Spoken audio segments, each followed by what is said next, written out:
Hey gang, I'm so excited about these last 5 lessons because it's all about you exchanging unhealthy beliefs for healthy beliefs. What you believe can become contagious as well. That's why Jesus says you are the light of the world, the salt of the earth. What was he saying? You can be contagious as a Christian. You should be contagious. Don't hide your light under a bushel, he says. Let it shine. I think it's so powerful that we're the hope of the world. We're the light of the world. We're the salt of the earth. So let's kind of land this plane on these last couple of days and really make sense of what we were talking about in terms of being free from toxic beliefs, toxic faith. All right, so day 26 is the hope-filled life. You know, the Bible says in 1 Corinthians 13, these 3 remain, faith, hope, and love. But the greatest of these is love. But look what remains. Hope is mentioned there. So faith is mentioned, which we've been talking about. It's what we believe in. If you believe a lie, you'll feel it. You'll live it. If you have no hope, you'll perish. So we want to focus for a moment on hope. What is hope? It's believing that things can get better. Believing that what you do matters. I remember when I was a psychology student in university and then graduate school, of course, the famous experiments where they would have one cage and half the cage would have electric shock and the other half wouldn't, and they'd have a rat get shocked and he'd jump to the other side and live happily ever after. But then they switched sides, and so he'd learn to jump on the other side and live happily ever after. But then they would electrocute both sides, and so what he would do is initially he'd jump over and then find out that he can't escape the pain, eventually just lay there like a helpless little rat. Sometimes we're like that, aren't we? We've lost hope. And the Bible says hope deferred makes the heart grow weary. So we want to get hope back into our lives and start functioning out of a hope position, which is tied to faith, which is tied to beliefs. So the next lesson is really the power of a love-filled life, the power of a love-filled life. Now, when love energizes you, empowers you, the greatest of these is love. That which remains is love. What are we missing in America? Love. There's so much hatred, prejudice, resentment, spinning. Man, we need more love. What do we need in marriages and relationships and single lives? We need more love. And the love we're looking for is the agape love, unconditional love. Remember, there's different types of love. There's erotic love, there's friendship love, and there's agape love. Let that love just kind of seep in. There's brotherly love, phileo. So when you think about love, it's not just one dimension. We get very dry if we have one-dimensional love. I really believe that the world is thirsting for unconditional love. That's what I've really been focusing on lately, is because I want to have healthy beliefs. I want to live my life based on loving God, loving people, loving myself, loving God, loving people, loving myself.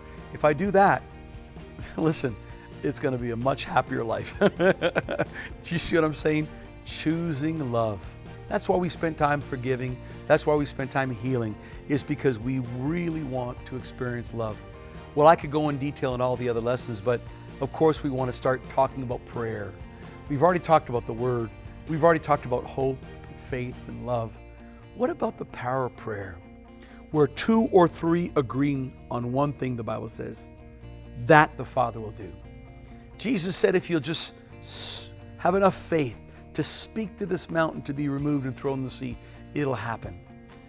I tell you what, friends, prayer is so amazing. It's so refreshing. Now, my prayer life is a little bit different than a lot of people. What I do every day, when I pray, I don't ask God for 50 things. Because after a little while, that gets a little dry.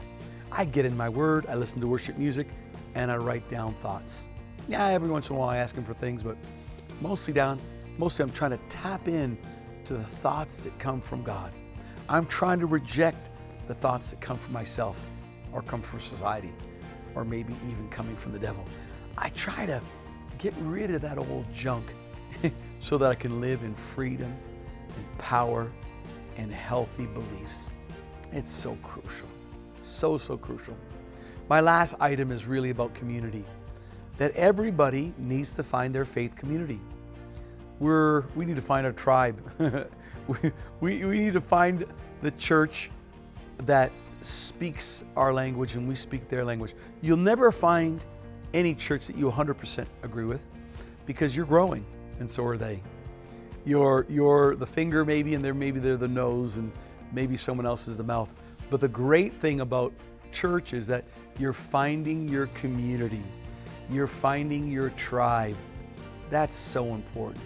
It could be a senior citizen complex that you go to church on Sunday and volunteer helping seniors.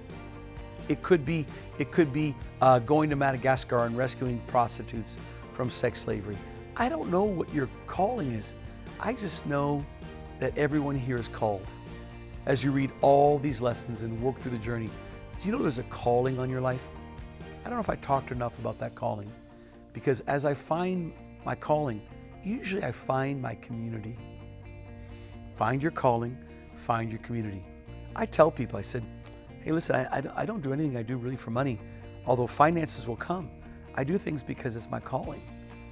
And a lot of people don't do that. They do it because of convenience, or they find a job, or they need to pay bills. And those are all true. But I would say pay bills until you find your calling.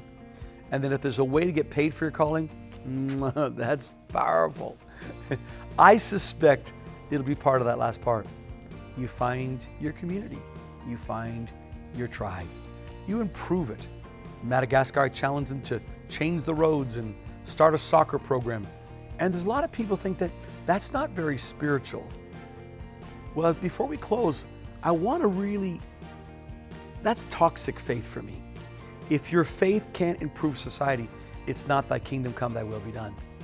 I really believe a healthy faith cares about the poor, cares about injustice, cares about all the problems we have in our society, because I actually think you're the solution. You're the hope of the world. Did you know that?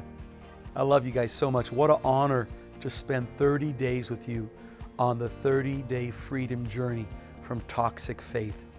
I have other journeys. I have a 30-day journey to real emotional health.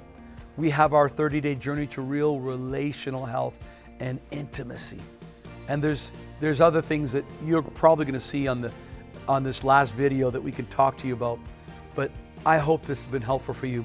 We've got one more video just to kind of tie it all together, and we'll see you next time.